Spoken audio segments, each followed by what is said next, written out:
Sir आ रहे उनके net का इशू है। हेलो। जी जी। सर मैं ये पूछ रहा था कि काइंडली अगर आज आप हमें टॉपिक्स का बता दें कि यानी अब आपने बताया तो था सर कि मिड में जो आया था उसके बाद जो हमने पढ़ा है आगे वो आना है फाइनल एग्जाम में। यार देखो, लेकिन सर हाइड्रो हम फिर कर भी अगर चुके थे आप मिड से पहले। आप खुद देख लो ना, मिड से पहले हमने क्या क्या कर लिया था। हमने न्यूक्लियर कर लिया था, हमने हाइड्रो कर लिया था। उसके बाद जितने भी टॉपिक्स बचे हैं वो हमने किए हैं। कुछ आप लोग भी प्रेजेंटेशन हैं, एक दो सवाल मैं वहां से उठाऊंगा। जो आपने प्रेजेंटेशन ग्रुप में की है, 6 ग्रुप ने किए हैं, तो समझ लें कि 7-8 सवाल वहाँ ग्रुप से होंगे आपके। ठीक है। और बाकी सवाल जो है, मैं जो बात की प्रेजेंटेशन मैंने आप लोगों को भेजी उनमें से उठाऊंगा। हो सकता है एक आध कोई पीछे से मैं उठा के पूछ लूँ आपसे। टाइटल तो मैं कर चुका हूँ, उससे मैं आपसे नहीं पूछूंगा। ठीक है सर। ठीक है। Thank you.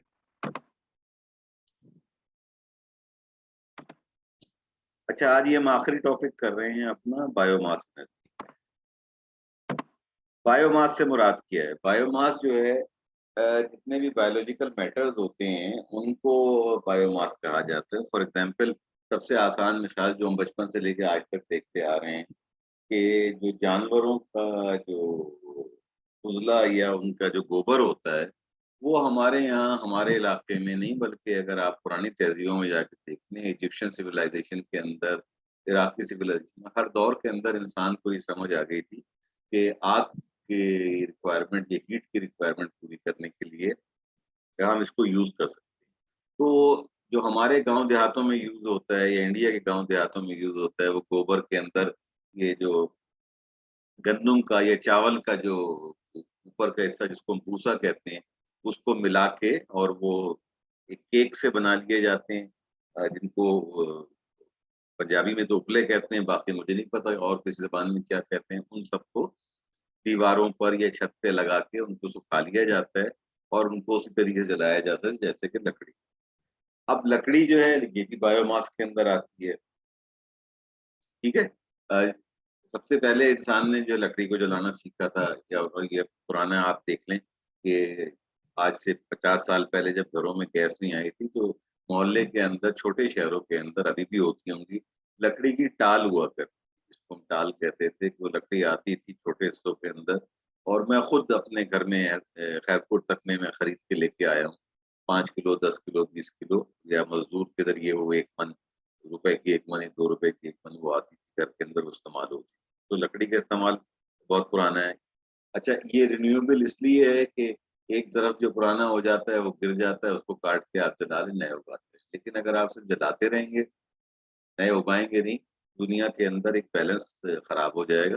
जितने दुनिया के खत्ते के ऊपर होने चाहिए, दुनिया ने जो डिस्कवर किया है, हमने जो, साइंस हमें बताती है कि आपका जितना एरिया है, मुल्क का जितना एरिया है, उसके अंदर कम से कम 25% जो है फॉरेस्ट कवर होना चाहिए।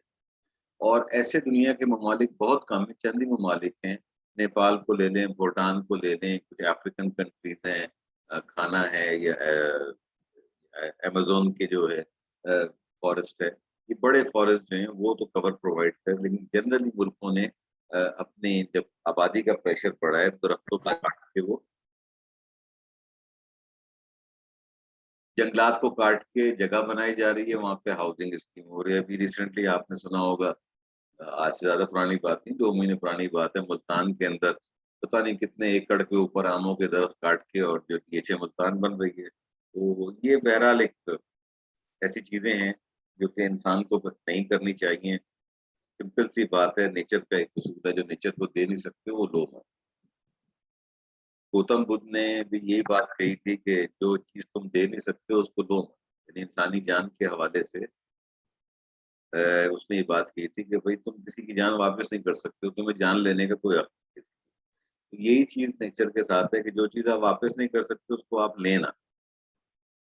अगर आप एक दरख्त काट रहे हैं तो आपको चाहिए कि आप 10 दरख्त लगाएं। और कामयाब शख्स की बात वही बताई जाती है, कौमें उस वक्त तरक्की करती हैं, सिविलाइजेशन से तरक्की करती है, जब आप इस उम्मीद के ऊपर, ये सोचते हुए अगर आप दरख्त लगाएं कि जब, कि जी मैंने इस दरख्त के नीचे नहीं बैठना, किसी और ने बैठना। वो जो दरख्त जब बड़ा होता है उसके नीचे जो लोग बैठते हैं उसका जो सदा मिलता है देने वाली जात वो परवरदिगार की होती है।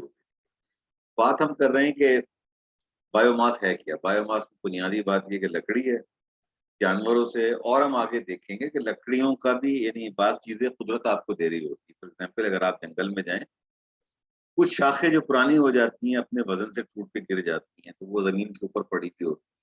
दरख्त के पत्ते जो होते हैं आप उनको भी जला सकते हैं, जो सूखे पत्ते होते हैं, ठीक है ना। इस तरीके से जब गन्ने की फसल होती है उसका जो गन्ना निकालने के बाद जो बचता है जिसको बगास कहते हैं, वो बगास भी जलाया जाता है। और हर शुगर मिल ने, जैसे मैंने आपको बताया था कि हर शुगर ने अब मिल ने अपनी जगह पे एक कारखाना लगाया हुआ है, बॉयलर है उनके पास स्पेशल, जो कि बगास को जलाते हैं और बगास की बिजली से बगास से वो बिजली पैदा करते हैं, ठीक है। अच्छा, अब बायोमास फ्यूल की जो डेफिनेशन में एग्रीकल्चर रेजिड्यू, एग्रीकल्चर रेजिड्यू में जैसे मैंने अभी बात की कि जब फसल कटने के बाद गंदुम से आप गंदुम अलग कर लेते हैं, जो चीजें बचती हैं, हमारे यहाँ तो जानवरों को खिलाया भी जाता है, बाज दफा उसको जलाया भी जाता है, ठीक है। स्ट्रॉ कहते हैं, बगास हो गया, बाज पत्ते हो गए, ये छिलके जो गिर जाते हैं दरख्तों के, ठीक है, ये सब चीजें जो हैं हमारे यहाँ एक इस्लाम के अंदर मिसवाक का एक बड़ा कॉन्सेप्ट है। तो दरख्तों की छाल से या दरख्त से जो है हम काट के मिसवाक बनाते हैं, उससे जो चीजें बचती हैं, ठीक है ना। एनिमल वेस्ट है ये बहुत बल्कि अगर आप जिन ममालिक में चले जाए ना, एशियन ममालिक जो है उनके जो रूरल एरिया है, इवन थाईलैंड का जो रूरल एरिया है, आज भी अगर आप वहाँ जाके देखें तो वहाँ पे ये उपनों का इस्तेमाल ऐसे ही होता है जैसे कि इंडिया या पाकिस्तान के गांव देहात के अंदर होता है। वियतनाम हो गया, थाईलैंड हो गया, फिलीपीन हो गया, इनके जो ठीक है। अच्छा, इसी जो फॉरेस्ट का रेजिड्यू ये आगे हम देखेंगे क्या होते हैं। सॉलिड वेस्ट और जो सीवेज होता है, सॉलिड वेस्ट जो इतना जनरेट होता है, इसके अंदर भी एनर्जी होती है। और बहुत सारे मुल्कों में, हमारे यहाँ तो कई दफा अटेम्प्ट हुई कराची के अंदर सॉलिड वेस्ट से बिजली बनाने की, बातें बातें होकर रह जाती हैं, होता कुछ नहीं, लेकिन लोग सॉलिड वेस्ट को जला के और उससे बिजली पैदा कर रहे हैं। इंडस्ट्रियल वेस्ट जो होते हैं उनसे भी बिजली पैदा की जाती है। अब क्रॉप वेस्ट किसे कहते हैं? हर वो चीज जो खा नहीं सकता इंसान और जो खेतों में रह जाती है फसल कटने के बाद, उसको हम क्रॉप वेस्ट कहते हैं, ठीक है। उसके अंदर आपने देखा होगा कि जब गन्ने की फसल कटती है तो नीचे वो उसके वो रह जाते हैं। चावल की फसल कटने के बाद बाद सूरतों में आप देखते हैं कि जलाए जा रहे होती हैं चीजें। ये नवंबर दिसंबर के अंदर जब स्मॉग आता है पंजाब के अंदर, उसका एक बड़ा रीजन हम लोग ये देते हैं कि जी बराबर पड़ोसी मुल्क से यानी ईस्टर्न पंजाब में जो जलाई जा रही है फसल, उसका जो धुआं होता है वो आके हमारे यहाँ आके सेटल होता है और स्मॉग होता है, ठीक है। सबसे ज्यादा दुनिया में जो वेस्ट प्रोड्यूस होता है वो होता है भुट्टे से, ये कॉर्न से, ठीक है ना। अ, उसके बाद ये हमारी गंदम की फसल है, टमाटर की फसल है, इनकी जो वेस्ट होते हैं, टमाटर का जो पौधा होता है उससे जब आप दे लेते हैं, बाकी जो उसका स्टेम बनता है, जो उसका झाड़ जिसको हम कहते हैं, उसको सुखाने के बाद उसको जलाया जाता है और उसको, लेकिन सबसे दुनिया के अंदर जो है ये ज्यादातर वेस्ट जो है कॉर्न से आता है, भुट्टे से, इसकी जो फसल होती है, ठीक है। तो एग्रीकल्चर बायोमास का सोर्स होता है, राइस वेस्ट होता है, लेकिन हमारे साथ प्रॉब्लम ये है कि हम राइस वेस्ट को इस्तेमाल कर रहे हैं सिर्फ और सिर्फ जलाने के लिए इस वेस्ट के अंदर। अब रिसर्च कर करके दुनिया ने इसके ऊपर इतना आगे पहुंच गए हैं वो कि इस राइस वेस्ट से भी उन्होंने प्रोडक्ट निकाल ली हैं, जो कि मार्केट वो करते हैं, उसके मार्केट करने से फिर उनको पैसे मिलते हैं। अब इसकी मिसाल आप इस तरह ले लीजिए कि पाकिस्तान जो है वो मार्बल का बहुत बड़ा प्रोड्यूसर है, ठीक है। मार्बल प्रोड्यूस हम करते हैं, अब मार्बल का जो वेस्ट बचता है हमारे यहाँ उसको फेंक दिया जाता है, या उसके हम वो जो चिप्स वगैरह बना के घरों के अंदर जो चिप्स डाले जाते हैं ना घर के अंदर फ्लोरिंग के लिए यूज करते हैं। चाइना ने इसके ऊपर पूरी रिसर्च करके इतना बना दिया है तो पाकिस्तान से रॉ मार्बल मंगाते हैं, फिनिश प्रोडक्ट उसकी मार्बल की बनाते हैं, उसके बाद जो वेस्ट बचता है उस वेस्ट को भी फर्दर यूज करके, तो वो आपसे एक चीज इंपोर्ट करके उसका जहाज के ऊपर, पानी के जहाज पे ले जाते हैं, उसको किराया देने के बाद भी they are more profitable than Pakistan, क्योंकि हमारे यहाँ प्रॉब्लम ये है कि हमने इसके ऊपर R&D कोई की नहीं। यही चीज फसलों के ऊपर है। यानी अगर हम अपने चावल की फसल से हमें जितना कमाना चाहिए, हम सिर्फ उसकी सफाई करके चावल बेच के या चावल लोगों को बेच के हम खुश हो जाते हैं और कहते हैं कि जी ये हमारा काम हो गया। लेकिन हकीकत में जो है इसकी जो कमाई होती है वो इसके जो बाई प्रोडक्ट्स हैं, उस बाई प्रोडक्ट से ज्यादा कमाया जाता है और उन चीजों से ज्यादा सीधे लोग कमा के प्रॉफिट कमाते हैं और वो मार्केट के अंदर आपको आप ही की प्रोडक्ट में आपको आउट कर देते हैं। ठीक है। अच्छा, बायोमास का यूज जो है घरों के अंदर जो है सबसे ज्यादा एशिया के अंदर है, उसके बाद अफ्रीका में लेट। ये इससे आपको अंदाजा होगा कि ये जो परसेंटेज आप देख रहे हैं ना, जैसे जैसे जो ममालिक तरक्की याफ्ता कहलाती है, जहाँ पे इल्म ज्यादा है, वहां पे आप देख रहे हैं कि बायोमास से वो प्राइमरी एनर्जी सोर्स नहीं ले रहे होते, वो सेकेंडरी उससे कुछ और चीज बना के बेहतर करके कर रहे हैं। तो एशिया में सबसे ज्यादा जो वेस्ट होता है, एनिमल वेस्ट जो होता है, उसका इस्तेमाल डोमेस्टिक फूड के तौर पे, जैसे मैंने भी आपको मिसाल दी पाकिस्तान की, इंडिया की। बांग्लादेश के मुतालिक तो मुझे इतना नहीं पता, मेरे ख्याल से शायद वहाँ इतना नहीं है। लेकिन ये जो ममालिक हैं, फिलीपीन है, वियतनाम है, थाईलैंड है, और जिस तरह के बर्मा वगैरह जो ममालिक हैं, इनके अंदर इसका एक बहुत ज्यादा इस्तेमाल है। और यही लैटिन अमेरिका में वो ममालिक जो कम तरक्की याफ्ता हैं। नॉर्थ अमेरिका के अंदर ये जो 5% आपको नजर आ रहा है, America is one of the largest corn producer in the world. Corn जो है सबसे ज्यादा वहां पे होता है, उससे वो अल्कोहल भी बनाते हैं और दूसरी चीजें भी बनाते हैं। और वो जान यानी ये जो अमेरिकन बीफ है, उसकी एक वजह शोहरत ये भी है कि वो आम बीफ के मुकाबले में ज्यादा महंगा बिकता है, कि वो अपनी गाय को फीड करते हैं कॉर्न के ऊपर, उसको कॉर्न खिलाते हैं।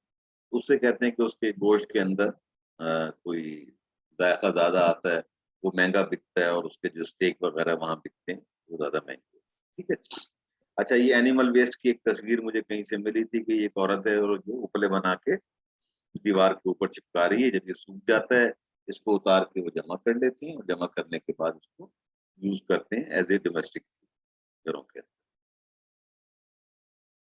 ठीक है। ये जो डंक केक की मैंने दिखाया आपको, इसकी जो एनर्जी का साइज होता है, एवरेज साइज अगर 1 kg का कोई आपके पास है, उसमें 2100 kilo joule worth of energy एक के अंदर होती है। अच्छा, एनिमल वेस्ट के क्या है, सबसे बड़ी बात ये कि इसकी कॉस्ट कोई नहीं, ये फ्री में आपको अवेलेबल है। अब सारे जानवर आपने पाले नहीं, गाय भैंस आपने पाली, उसको खाना आप खिला रहे हैं, तो खाना खिला रहे हैं तो जाहिर है कि वो जो उसका जो डिस्कार्ड है वो आपको मिल रहा है, तो उसको अगर आप यूज कर रहे होते हैं, ये लकड़ी वगैरह के ऊपर जो है इसका इसका इस्तेमाल से लकड़ी के ऊपर प्रेशर कम हो जाता है। ठीक है। इसमें खरीदने के लिए आपको कोई पैसे नहीं होते, देने पड़ते, एक्सचेंज भी हो जाता है, लोग आपको मतलब फ्री के अंदर भी आपको मिल जाता है, या आप किसी से लेके ले लेते हैं, उसके बदले में आपने उसे कोई चीज दे दी। ठीक है। इसकी पॉल्यूशन बहुत कम होती है। और एनिमल डंग को अगर आप सही तरीके से नहीं करेंगे, बाज लोग एनिमल डंग को यूज करते हैं एज ए फर्टिलाइजर भी। यानी आजकल वेस्ट के अंदर तो बड़ा ऑर्गेनिक चीजों की कीमतें, वो सब्जियां या वो फल जो कि एनिमल वेस्ट के ऊपर उगाए गए हों, ह्यूमन वेस्ट एनिमल वेस्ट पे, उनकी कीमतें 30 to 40% ज्यादा होती हैं बनस्बत जो कि नॉर्मल सिंथेटिक यूरिया वगैरह पे जो चीजें बनती हैं उसके मुकाबले में। तो ये भी एक आजकल मॉडर्न ट्रेंड आया हुआ है। हमारे मेरे एक दोस्त हैं यहाँ हैदराबाद के पास, उनकी जमीनें हैं, वो 4 या 5 एकड़ पे गंदम जो उगाते हैं, वो सिर्फ और सिर्फ अपने घर के लिए, अपने दोस्तों के लिए वो उगाते हैं एनिमल वेस्ट के ऊपर, जिसको ऑर्गेनिक गंदम वो कहते हैं, और बकौल उनके उसका जायका बहुत मुख्तलिफ होता है। अ, उससे जो आटा बनता है उसका जायका, जो हम आटा हम खरीदते हैं। अच्छा, फॉरेस्ट वेस्ट क्या होता है, जैसे मैंने आपको बताया कि कुछ चीजें जो होती हैं, फॉरेस्ट का एक उसूल है कि जो दरख्त पुराने हो जाते हैं, हुकूमत या जो भी फॉरेस्ट का मालिक होता है, पुराने दरख्तों को निशानदेही करके उनको वो गिराते हैं। अब जब एक दरख्त को आप गिराते हैं, तो उसके साथ साथ जाहिर है कि उसमें ब्रांचेस भी होती हैं, हर चीज तो उसमें से जो इलेक्ट्रिकल सॉ से वो अलग करके दरख्तों के तने को जो है शिफ्ट कर देते हैं दरिया के जरिए, किसी और जरिए से वो आगे चला जाता है, जहाँ भी उस पे जो भी यूज होता है, दरवाजे बनते हैं, खिड़कियां बनती हैं, घरों के अंदर इस्तेमाल होता है, सब चीजों में वो इस्तेमाल होता है। बाकी जो वेस्ट बचता है वो फॉरेस्ट वेस्ट कहलाता है, और इसको फिर ट्रकों के जरिए कॉम्पैक्ट किया जाता है, ट्रकों के जरिए शिफ्ट करके या तो आप इनको फर्नेसेस में जला लेते हैं, या आप इनको नॉर्मल जो जलाने का तरीका था, ठीक है।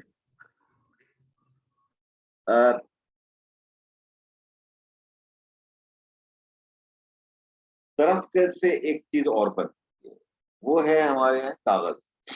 यानी दरख्तों के पल्प को यूज करते हुए हम कागज बनाते हैं। दुनिया में कितने कागज यूज हो रहे हैं उसके लिए हमें कितना कुछ चाहिए होता है। तो उससे जो वेस्ट बचता है, जो कि वुड पल्प से जो वेस्ट बचता है, उसको हम यूज करते हुए उसको भी यूज किया जाता है।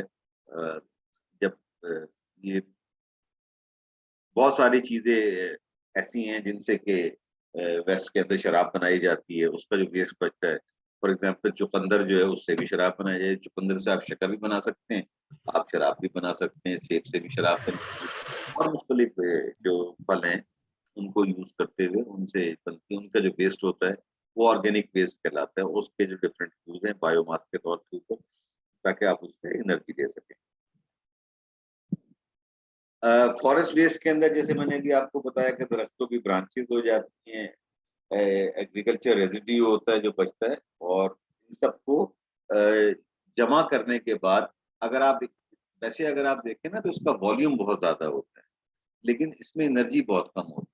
तरीकाकार इसका यही होता है कि इसको सबको इकट्ठा करके कॉम्पैक्ट किया जाता है, कॉम्पैक्ट करके इसके पैलेट्स बना लेते हैं या बॉक्सेस टाइप के ब्रिक्स बना लेते हैं, उनको ब्रिक्स को उठा के ले जाते हैं ताकि कम हो, और फिर एक जगह से दूसरी जगह ट्रांसपोर्ट करके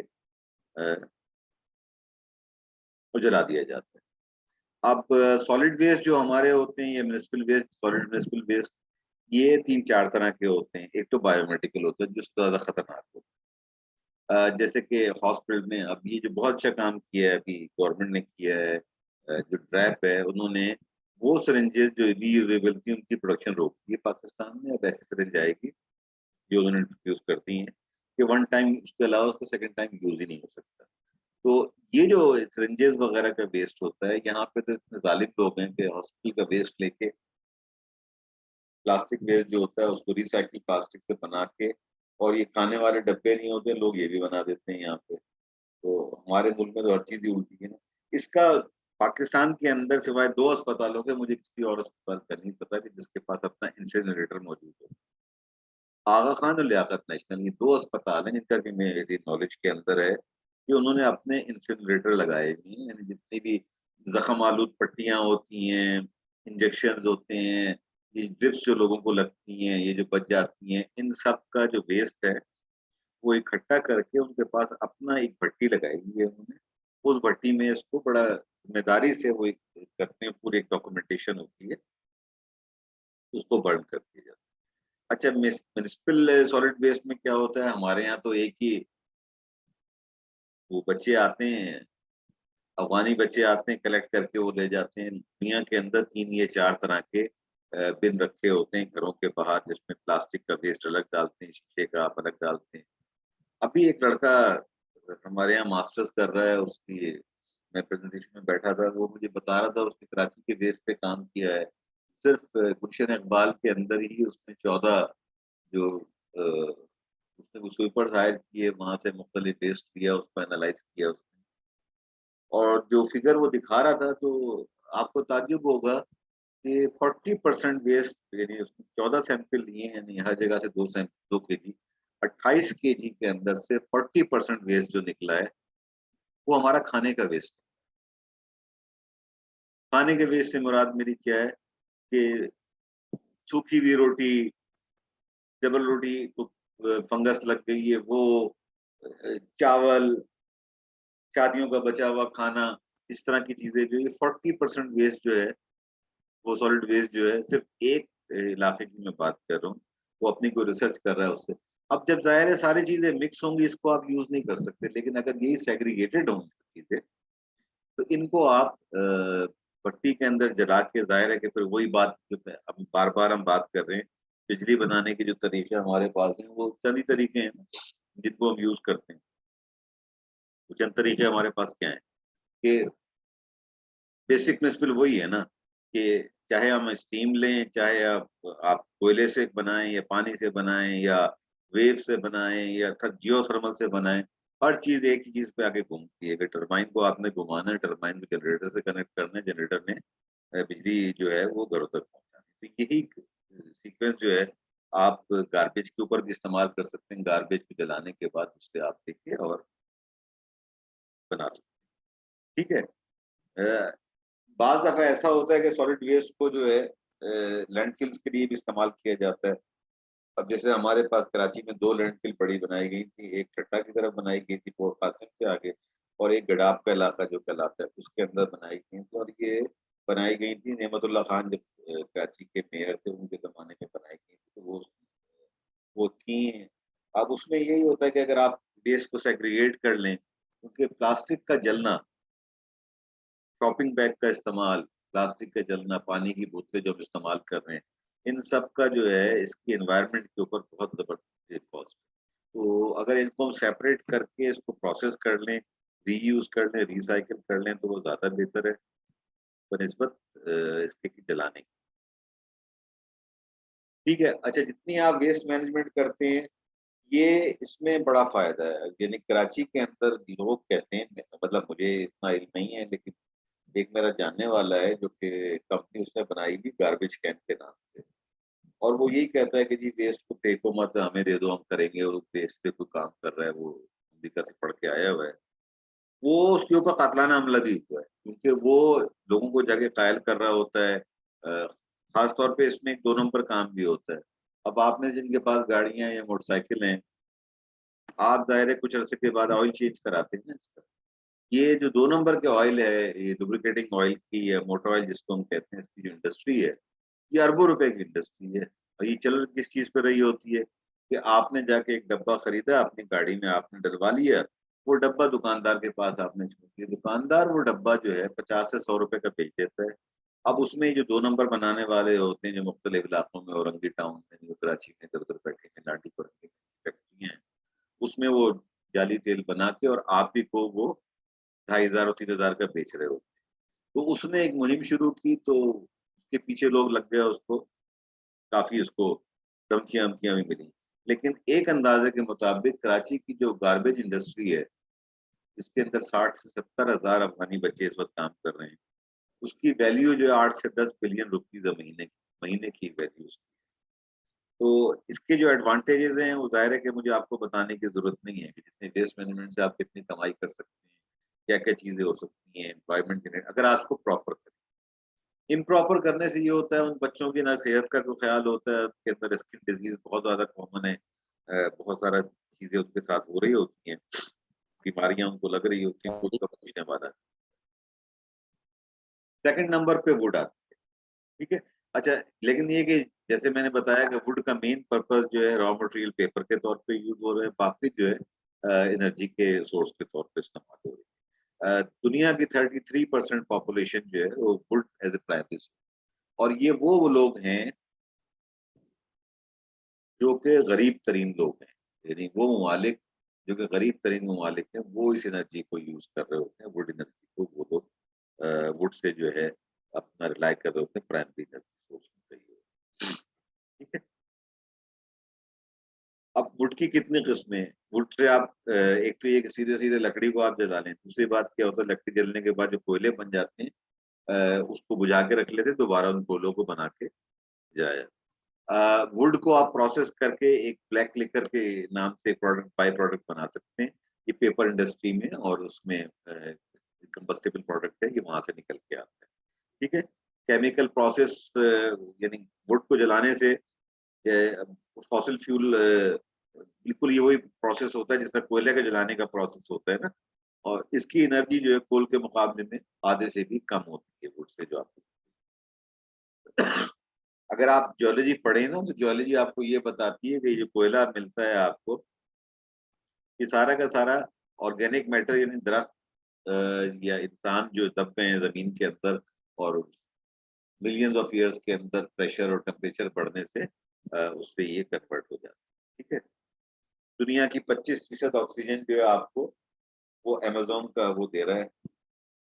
ठीक है ना, तो दरख्तों की जो अहमियत है वो हम पहले भी मैं बहुत दफा बात कर चुका हूँ कि 10 दरख्त अगर आपने लगा दिए तो बड़े ग्रोन अप दरख्त हैं, वो 1 टन कार्बन डाइऑक्साइड को रिमूव करते हैं एक दिन के अंदर। तो जितने ज्यादा आप दरख्त लगाएंगे उतना आपके लिए फायदा है। ठीक है? सेकंड फ्यूल जो इस्तेमाल होता है वो एथेनॉल होता है। एथेनॉल जो है हाइड्रोकार्बन नहीं, ये बायोफ्यूल कहलाते हैं और ये गन्ने से मेनली शुगर केन से जो ये बाई प्रोडक्ट होती है, इससे शराब भी बनती है, इससे एथेनॉल, मेथनॉल बनते हैं और अगर इसको प्रॉपर्ली इस्तेमाल ना किया जाए, तो अब तो खैर कम आती हैं खबरें, पहले आया करती थी जहरीली शराब पीने से इतने लोग अंधे हो गए, इतने लोग मर गए। ये उस काम में भी आती है। ये पेंट के तौर पे भी यूज़ होते हैं, इनके बहुत सारे इसके इस्तेमाल होते हैं। शुगर इंडस्ट्री का बाई प्रोडक्ट होता है, इसको फ्यूल के तौर पे भी यूज़ किया जाता है। अच्छा मेरे पास 10 मिनट रह गए हैं, जब ये खत्म होगा ना तो फिर वापस आके हम इसको, अभी तो हम चलते हैं।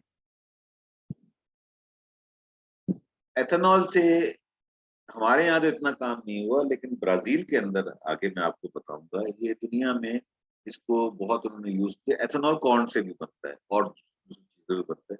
उन्होंने ये कहा कि जी गैसोलीन का इस्तेमाल कम करने के लिए अगर आप एथेनॉल इसमें डाल देंगे, इसमें जो है एनर्जी कम होती है लेकिन इसका ऑक्टेन ज्यादा होता है, यानी इंजन की रनिंग को ये स्मूथ करता है।